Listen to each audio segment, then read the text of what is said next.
Hi everybody, Fred Eckert with Chicago Title. A lot of people ask me about tax sales, buying tax defaulted property because people have defaulted on their taxes. So I'm going to give you a little primer on this. This is going to apply primarily to Southern California. However, what I'm going to say will apply probably throughout most of the country, but you need to check your own county, check with your county tax assessor, recorder, clerk, or tax collector, and go on the web, take a look at it there. But I will say this is the biggest key for all of this is caveat emptor, let the buyer beware.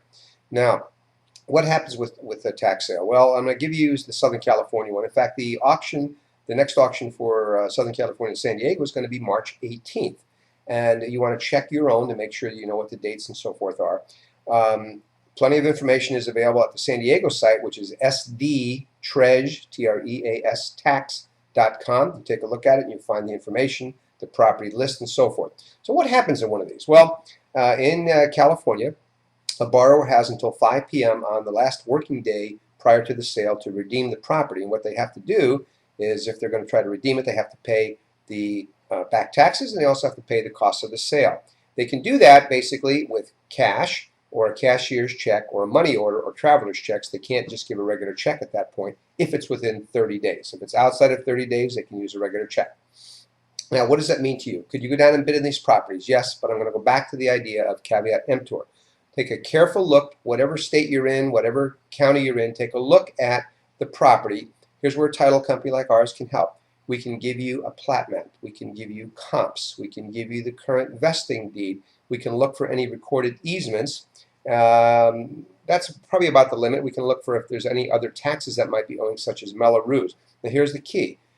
Easements are important because there might be easements that prohibit you from using the property.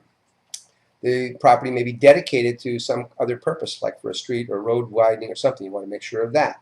You're going to want to make sure that there's not other taxing agencies who have agreed maybe to the sale but are not agreeing to take a loss on theirs. So you want to make sure that you know if there's other taxes owing. Mello-Roos comes to, for example, in California we have Mello-Roos. Might be a possibility in other parts of the country also. So take a look at all of that. So can you bid on the property? Yes. What happens when you get the property? Will title insure that? Well, what we'll do is after 1 year, the reason for that 1 year, even though the right of redemption for the borrower in California expires, as I mentioned, just prior to the sale, the reason for that 1 year is there have been cases where borrowers have successfully claimed that they weren't notified, they didn't know, that something was an error, and in those cases, those have been overturned. So that's why the 1 year. Now, will we insure at that point? We'll take a look at the property. We'll